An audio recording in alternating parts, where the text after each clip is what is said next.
Hello guys, मेरा नाम है ऋषभ कुमार और वेबसाइट डेवलपमेंट के इस बूट कैंप में मैं आपका स्वागत करता हूं। तो चलिए शुरू करते हैं।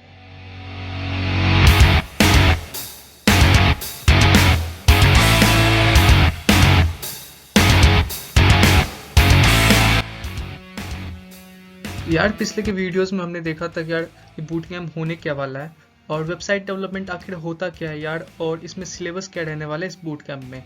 और आज के इस वीडियो से हम लोग HTML पढ़ना स्टार्ट करेंगे। तो यार आज सबसे पहले हम लोग इंट्रोडक्शन लेंगे एक HTML का। उसके बाद हम लोग एक कोड एडिटर को सेटअप करेंगे जिससे हम उस पर वेबसाइट डेवलपमेंट के लिए कोड लिख सके। और तीसरा टॉपिक हमारा रहने वाला है टैग्स इन HTML। तो आगे बढ़ते हैं। यार सबसे पहले एक इंट्रोडक्शन लेते हैं HTML का। यार इसका फुल फॉर्म क्या होता है? इसका फुल फॉर्म होता है हाइपर टेक्स्ट मार्कअप लैंग्वेज। जैसा कि आप देख सकते हो इसके फुल फॉर्म में ये एक मार्कअप लैंग्वेज है। ये प्रोग्रामिंग लैंग्वेज तो बिल्कुल भी नहीं है। और जो लोग सोचते हैं यार HTML सीख के वो नासा हैक कर ले, यार आपकी गलत फहमी है। यार देखो, इसका जो पहला वर्जन था वो टीम बर्नर्स ली ने लिखा था 1993 में। ओके, तब से लेकर आज तक ये इवेल्युएट हो रहा है और इसके कई सारे वर्जन्स आ चुके हैं और करेंटली मार्केट में 5.3 चल रहा है, जिसे हम HTML5 भी कहते हैं। HTML क्या होता है यार? HTML बेसिकली किसी भी वेब पेज का एक स्ट्रक्चर होता है कि वो वेब पेज दिखने में क्या होगा, उसमें क्या क्या एलिमेंट्स होंगे, वो हमें HTML के द्वारा ही पता चलता है। अब स्ट्रक्चर ऑफ वेब पेज से क्या मतलब है, इसके बारे हम आगे देखते हैं। यार देखो, ये क्या है? ये एक कार का बस एक स्ट्रक्चर है, इसमें कुछ नहीं है, ना सीट्स है ना मिरर्स है, कुछ भी नहीं है। कितना बेकार लग रहा है। ये बस एक स्ट्रक्चर है कि हाँ यार, कार कार में ये कंपोनेंट होगा, ये एलिमेंट होगा कार में, ये इसका फ्रेम हो गया। और वही काम करता है HTML।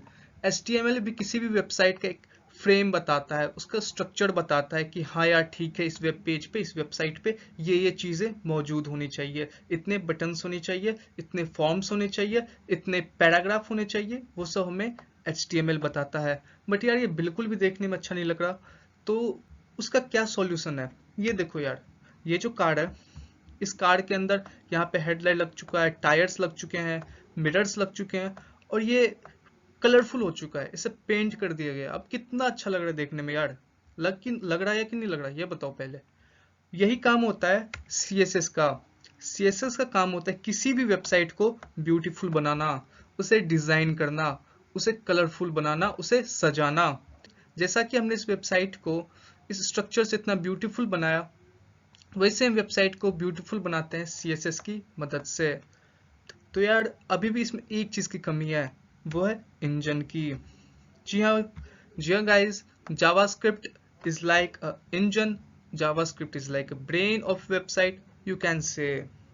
क्योंकि यार देखो, अभी हम एक वेबसाइट का एग्जांपल लेते हैं। वेबसाइट जो होता है वो HTML और CSS की मदद से चल तो सकता है। हाँ यार, ये वेबसाइट तो चल तो सकता है HTML और CSS की मदद से, बट यार उसमें वो वाली बात नहीं रहती।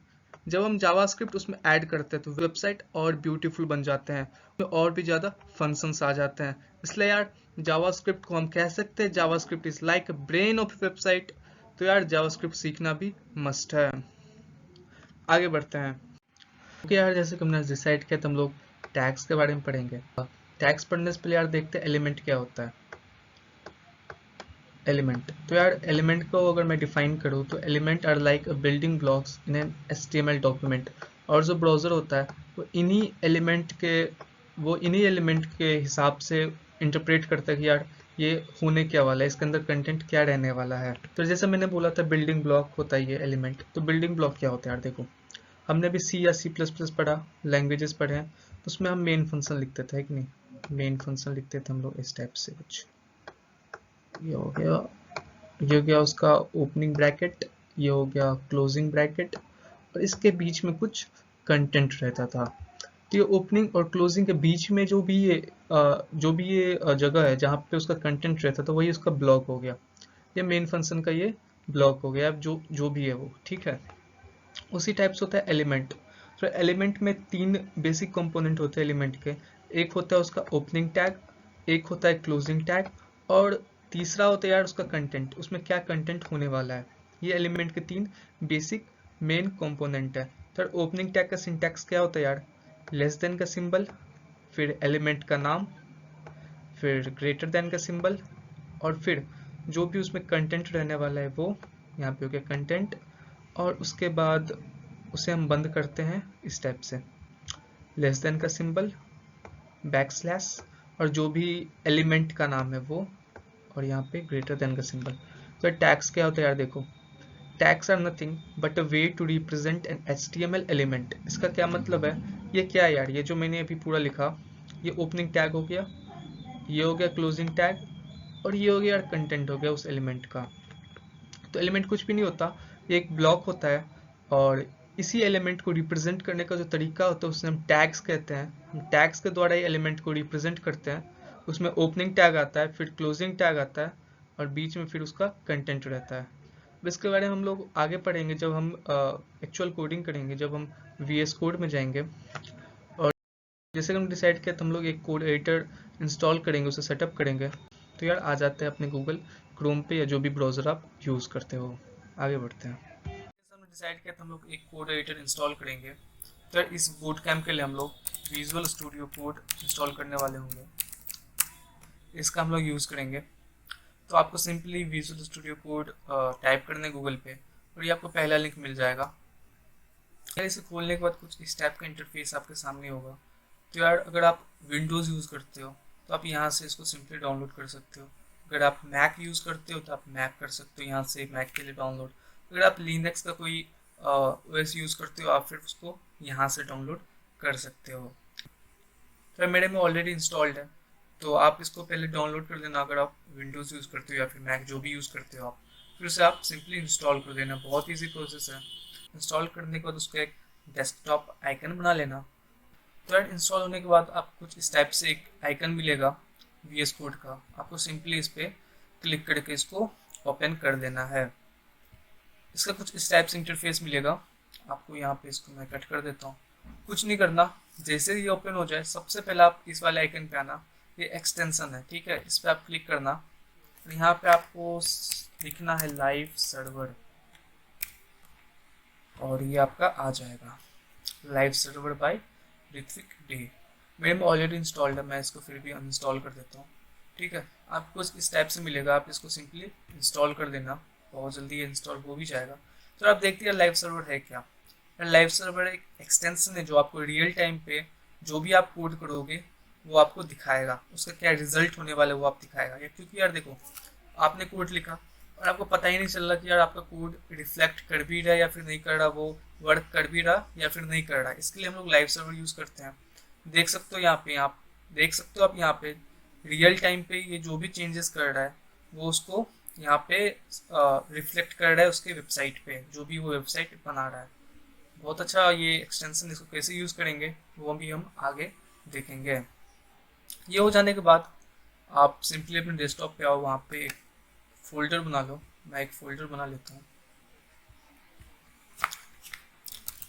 Let's say it coder parrots. ठीक है, आप चाहो तो यहाँ पे राइट क्लिक करके इसे ओपन विथ कोड कर सकते हो, बट नहीं करूँगा। मैं यहाँ पे ओपन करता हूँ, यहाँ पे फाइल, ओपन फोल्डर, डेस्कटॉप और कोडर पैरेट्स, सेलेक्ट फोल्डर। तो मेरे फोल्डर ओपन हो चुका है, इसको मैं सिंपली कट कर देता हूँ। अब देखो यार,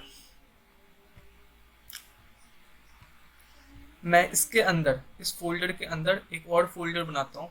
अगर देख लो, इंपॉर्टेंट चीज़ है, ये जो एरो दिख रहा है आपको, ये वाला एरो, अगर ये राइट साइड की तरफ है, इस तरफ, इसका मतलब आप इस फोल्डर के डायरेक्टरी में नहीं हो।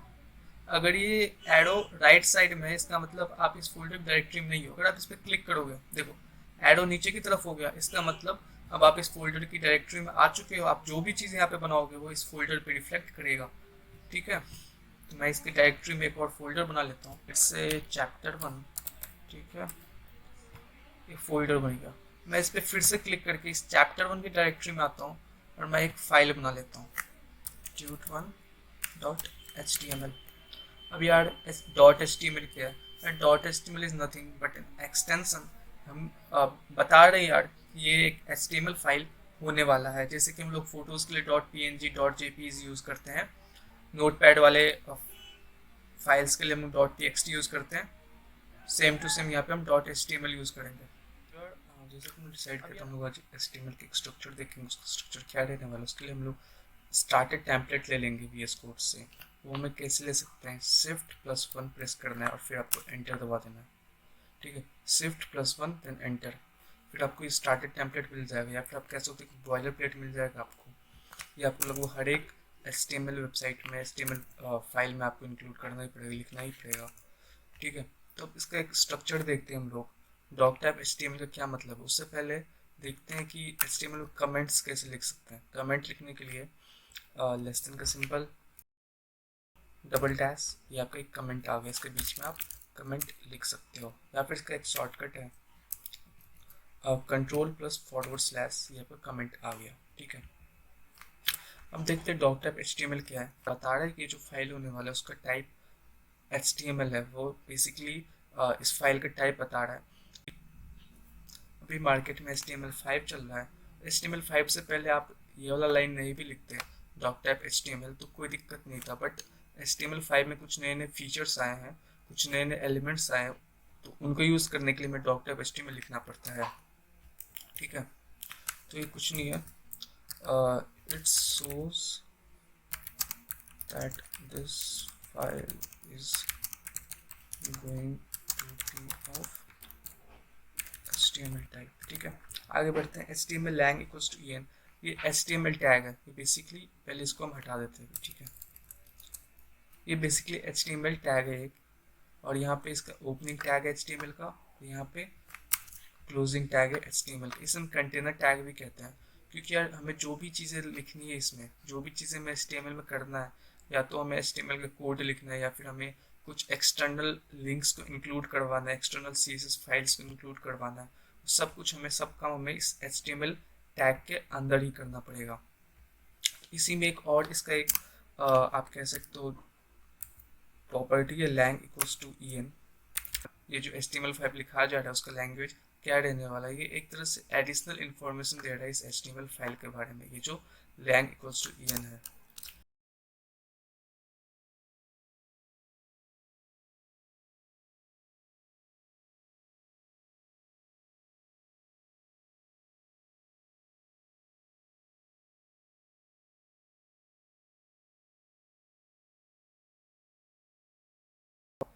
अब देखते हैं हेड टैग क्या है। इस हेड टैग के अंदर हम लोग जो भी मेटा एलिमेंट्स है उसको उसको इंक्लूड करते हैं, और हमारा टाइटल एलिमेंट उसको यहाँ पे लिखते हैं, या फिर हमें कोई एक्सटर्नल CSS फाइल इंक्लूड करवाना है तो हम हेड टैग के अंदर इंक्लूड करवाते हैं, या फिर कोई भी एक्सटर्नल लिंक्स हो गए, CDN लिंक्स हो गए, वो हम हेड टैग के अंदर इंक्लूड करवाते हैं। तो अब देखते हैं यार मेटा क्या होता है। यार मेटा एक तरह से आप कह सकते हो ये बिहेवियर बताता है रिमेनिंग कंटेंट का, जो भी उसमें कंटेंट रहने वाला है, और ये एक रिलेशनशिप भी बनाता है इस डॉक्यूमेंट का किसी और डॉक्यूमेंट के साथ। इसमें ये वाला लाइन जो है, ये वाला line meta name equals to view port, ये बहुत ज़्यादा इंपॉर्टेंट है। आपने देखा होगा वेबसाइट रिस्पॉन्सिव होती है। रिस्पॉन्सिव का क्या मतलब है, आप चाहो तो उसे मोबाइल फ़ोन में खोल के देखो, वो उसमें भी वो उसके अकॉर्डिंग खुद को एडजस्ट कर लेता है। आप चाहो तो लैपटॉप या PC में देखो, उसमें भी सही लगता है, टैबलेट में भी अच्छा लगता है। एग्जाम्पल देके समझाता हूँ। पानी जो होता है, पानी रिस्पॉन्सिव होता है, क्योंकि वो जिस भी बर्तन में जाता है उसके अकॉर्डिंग अपने शेप को बना लेता है। उसी तरीके से रिस्पॉन्सिव वेबसाइट्स होते हैं, वो जिस भी डिवाइसेस में जाते हैं उसके अकॉर्डिंग खुद के विड्थ को एडजस्ट कर लेते हैं। उसके लिए हम लोग कुछ मीडिया क्वेरीज लिखते हैं, बट जब तक आप ये वाला लाइन इंक्लूड नहीं करोगे तब तक वो आपका काम नहीं कर पाएगा, क्योंकि content equals to width equals to device minus width. इसका ये मतलब है भी डिवाइस में आप उस वेबसाइट को खोलो उसके अकॉर्डिंग खुद के विड्थ को एडजस्ट कर ले। अभी जो टाइटल डॉक्यूमेंट है मैं आपको दिखाता हूँ। ये हमारा VS कोड का वेबसाइट है, ठीक है। यहाँ पे जो आप देख रहे हो डाउनलोड विजुअल स्टूडियो कोड, यही इस वेब पेज का टाइटल है। और जिसने भी कोड किया होगा, जिसने भी इस वेबसाइट को बनाया होगा VS कोड का, उसने टाइटल वाले टैग के अंदर यही लिखा होगा, download visual studio code. Basically ये किसी भी वेब पेज का टाइटल बताता है, ठीक है। अब यहाँ पे हमने हेड टैग को बंद कर लिया, ये हेड टैग का ओपनिंग टैग हो गया, ये यहाँ पे हेड का क्लोजिंग टैग हो गया। अब ये जो बॉडी है, इस बॉडी के अंदर ही हम हमारा जो भी HTML कोड होने वाला है वो हम इस बॉडी टैग के अंदर लिखेंगे। ये ओपनिंग ऑफ बॉडी टैग, ये क्लोजिंग ऑफ बॉडी टैग, यहाँ पे हमने HTML को बंद कर दिया। ये हो गया हमारा एक बेसिक स्ट्रक्चर आप कह सकते हो।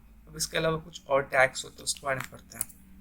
आपने देखा होगा यार वेबसाइट्स में क्या होता है, कुछ हेडिंग्स होते हैं। हेडिंग टैग के लिए हम लोग एच टैग का यूज करते हैं, जो हमने 6 डिविजन्स में हमने डिवाइड करा है, H1 to H6।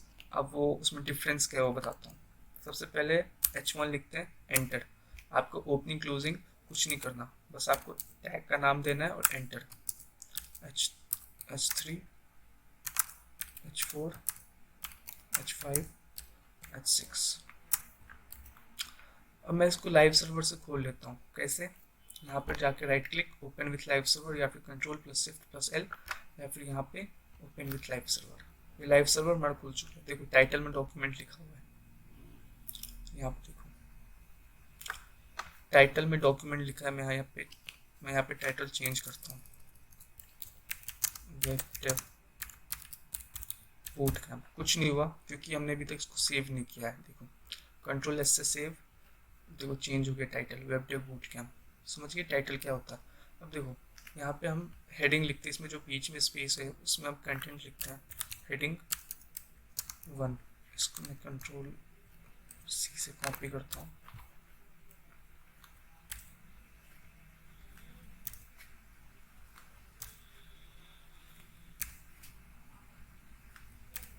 ठीक है। अब मैं इसको चेंज कर देता हूँ, इसमें हेडिंग 2, 3, 4, 5, 6। कंट्रोल एस से सेव। देखो चाहता हूँ हेडिंग 1, 2, 3, 4, 5, 6 ये डिसेंडिंग ऑर्डर में डिक्रीज होता है। इसका क्या यूज़ है? आपने देखा होगा वेबसाइट्स में मेन हेडिंग होता है, फिर सब हेडिंग होता है, सब हेडिंग होता है, वो हम इस एच टैग की मदद से इंक्लूड करवा सकते हैं, ठीक है। हेडिंग टैग ये 6 डिवीजन से 1 to 6 और डिसेंडिंग ऑर्डर में डिक्रीज होता है इसका फॉन्ट साइज। अब इसके अलावा हेडिंग के साथ साथ कुछ पैराग्राफ भी होते हैं वेबसाइट्स में, पैराग्राफ भी होता है कि नहीं। पैराग्राफ के लिए हम लोग पी टैग का यूज़ करते हैं। कुछ नहीं करना, आपको पी लिखना है, एंटर दबाना, ये आपको क्लोजिंग और ओपनिंग दोनों दे देगा। इसमें पैराग्राफ लिख सकते हैं, like this is boot camp, control S से this is boot camp. But यार जब आप वेबसाइट डेवलपमेंट कर रहे हो तो उस टाइम आपके पास कंटेंट नहीं होता, उस टाइम कंटेंट राइटर आपको कंटेंट नहीं देता कि पैराग्राफ में क्या लिखना है, कहाँ पे क्या लिखना है, ठीक है। उसके लिए कुछ डमी वर्ड होते हैं, वो डमी वर्ड हम कैसे इंक्लूड करवाते। देखो लॉर्ड एम, अब कितने वर्ड्स चाहिए, लेट्स सपोज मुझे 6 वर्ड्स चाहिए, lorem 6, enter, control S save. देखो 6 वर्ड आ गए मुझे, और 50 वर्ड्स चाहिए, lorem 50, enter, control S save, और आ गए। ये हॉरिजॉन्टल स्क्रॉल बार आ गया, इसको मैं फॉर्मेट कर लेता हूँ। देखो ये हो गया हमारा डमी वर्ड, ठीक है। मैं इसको एक समय के लिए हटाता हूँ। देखो फिर से पी टैग लिखता हूँ, कंट्रोल एस से। अब लेट सपोज मैं यहाँ पे कुछ सेंटेंस लिखता हूँ, like welcome to website development boot camp, binary Soulmates is a student driven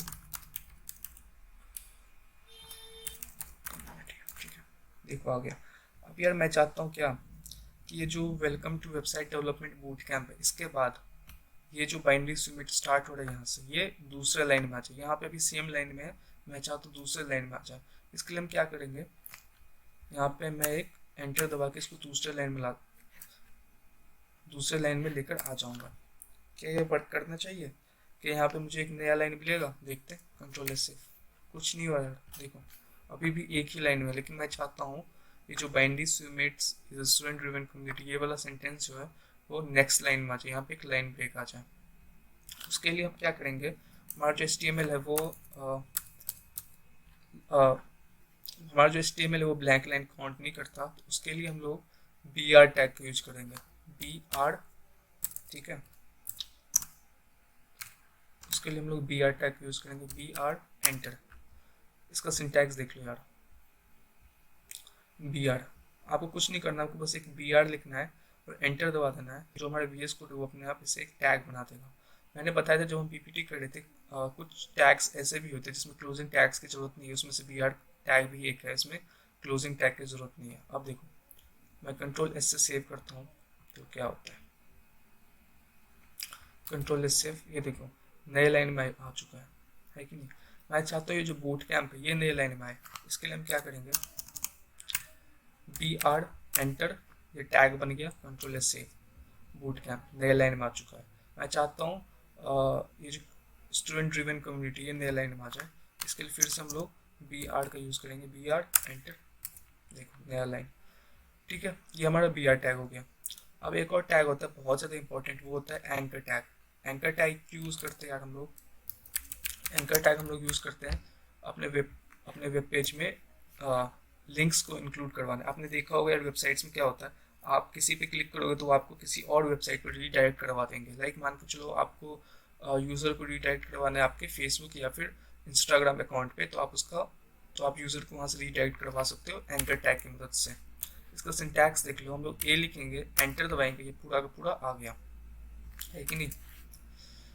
अब देखो जो भी हमें कंटेंट शो करवाना है यूज़र को, लेट सपोज मुझे फेसबुक पे यूज़र को रीडायरेक्ट करवाना है और यहाँ पे उसको फेसबुक शो करवाना है, फेसबुक Ctrl+S से, देखो ये लिंक जैसा आ चुका है फेसबुक, ठीक है। बट इस पर क्लिक करूँगा अभी कुछ नहीं होगा। क्यों नहीं कुछ हुआ, क्योंकि हमने यहाँ पे URL प्रोवाइड नहीं करवाया है कि फेसबुक का लिंक क्या है, फेसबुक का URL क्या है, वो हमने प्रोवाइड करवाया ही नहीं है। वो हम कहाँ पे प्रोवाइड करवाएंगे, ये जो href है, ये एक एडिशनल इंफॉर्मेशन प्रोवाइड करवाता है इस एंकर टैग के बारे में, कि इस एंकर टैग पे यूजर अगर क्लिक करे तो उसको कौन सी वेबसाइट पे रीडायरेक्ट करवाना है। href बताता है कि उसको कौन से वेबसाइट पे रीडायरेक्ट करवाना है, वो कौन से वेबसाइट पे रेफर कर रहा है। इसके लिए हम लोग फेसबुक का लिंक ले लेते हैं, इसका पूरा का पूरा लिंक लेना पड़ेगा HTTPS से लेकर के, ठीक है। Ctrl+C कॉपी, इसको कट कर देता हूँ, ठीक है। अब मुझे यहाँ पे जो href वाला पार्ट है उसमें पेस्ट कर देना है, Ctrl+S से। अब देखो क्या होता है, फेसबुक क्लिक करके हम यहाँ पे आ चुके हैं, ठीक है। देखो फिर से देखो, बट यार अभी भी ये यूज़र फ्रेंडली नहीं है, क्योंकि वो एक ही वेब पेज पे एक ही टैब पे उसको ओपन कर जा रहा है, इसी स्क्रीन पे ओपन हो रहा है। बट मैं ऐसा नहीं चाहता, मैं चाहता हूँ कि एक नया टैब ओपन हो जाए, ठीक है। उसके लिए हम लोग एक और चीज़ इंक्लूड करते हैं, target equals to blank, Ctrl+S save, click करूँगा, देखो नया टैब ओपन हो चुका है। एक ही टैब पे ओपन होने पे यार यूज़र को बार बार पीछे जाना पड़ेगा, इसलिए हम लोग टारगेट का यूज़ करते हैं। टारगेट का यूज़ करके वो नए टैब पे ओपन कर सकता है, उस लिंक को अपने आप ओपन हो जाएगा वो। अब यार यहाँ पे ये फेसबुक का क्या रोल है, ये जो मैंने टेक्स्ट लिखा, मैं चाहूँगा तो यहाँ पे इंस्टाग्राम भी लिख सकता हूँ, इंस्टाग्राम, Ctrl+S से इंस्टाग्राम, देखो चेंज हो गया। बट जब मैं इस पर क्लिक करूँगा, आपको क्या लगता है इंस्टाग्राम खुलेगा या फिर फेसबुक खुलेगा। वीडियो एक सेकंड के लिए पॉज करो, सोचो कि इस पे क्लिक करने पे क्या खुलेगा। देखो फेसबुक खुला, क्यों खुला, क्योंकि ये जो यार href इस पे जो भी URL होगा वो उसी को खोलेगा, जो भी URL होगा इस पे जो भी URL होगा उसी URL पे यूज़र को रीडायरेक्ट करवाएगा, ठीक है। चाहे इस पे फेसबुक का URL हो, इंस्टाग्राम पे हो, तो वो उसी URL पे रीडायरेक्ट करवाएगा, ठीक है। चाहे आपने टेक्स्ट में कुछ भी लिख दिया, चाहे आपने कंटेंट में कुछ भी लिख दिया, फेसबुक लिख दिया, इंस्टाग्राम लिख दिया, ट्विटर लिख दिया, इट डजेंट मैटर, जो आपने URL दिया है वो यूज़र को उसी URL पे रीडायरेक्ट करवाएगा। चाहे आपने यहाँ पे ट्विटर लिख दिया, लेट्स सपोज मैं यहाँ पे ट्विटर लिख देता हूँ, तो क्या ये ट्विटर पर रिडायरेक्ट होगा, नहीं, ये अभी भी फेसबुक को ही खोलेगा। देखो फेसबुक को ही खोल रहा है नए टैब में, है कि नहीं। उसके लिए हमने टारगेट का यूज़ करा है। तो यार इस वीडियो के लिए बस नहीं, आज हमने देखा यार HTML का स्ट्रक्चर क्या होता है, फिर हेडिंग टैग क्या होता है, पैराग्राफ टैग क्या होता है, पैराग्राफ टैग क्या होता है, उसमें हम लोग लाइन ब्रेक कैसे ला सकते हैं BR की मदद से। फिर हमने एंकर टैग देखा, हम यूज़र को किसी भी लिंक पे रीडायरेक्ट कैसे करवा सकते हैं, यहाँ पे href की मदद से हम यूज़र को उस लिंक पर रीडायरेक्ट करवाते हैं। फिर हमने देखा अगर हम चाहते हैं यूज़र को नया टैब ओपन हो जाए लिंक पे क्लिक करने पे, तो हम लोग टारगेट इक्वल्स टू ब्लैंक की मदद से कर सकते हैं। फिर हमने कमेंट्स देखा, कमेंट्स कैसे लिखते हैं। तो आज की इस वीडियो के लिए इतना ही, हम लोग अगले वीडियोस में HTML के बारे में और पढ़ना स्टार्ट करेंगे, ठीक है। तो अगर अभी तक आपने हमारे टेलीग्राम चैनल को ज्वाइन नहीं किया तो डिस्क्रिप्शन में जाओ, पहला लिंक आपको मिलेगा टेलीग्राम का, उस पर जाके आप टेलीग्राम ज्वाइन करो, वहीं पे सारे नोट्स और जो भी स्टडी मटेरियल है वो आपको वहीं पे मिलेंगे। साथ ही साथ अगर आपको डाउट हो या फिर कुछ भी हो तो आप वहाँ पे डिस्कस कर पाओगे।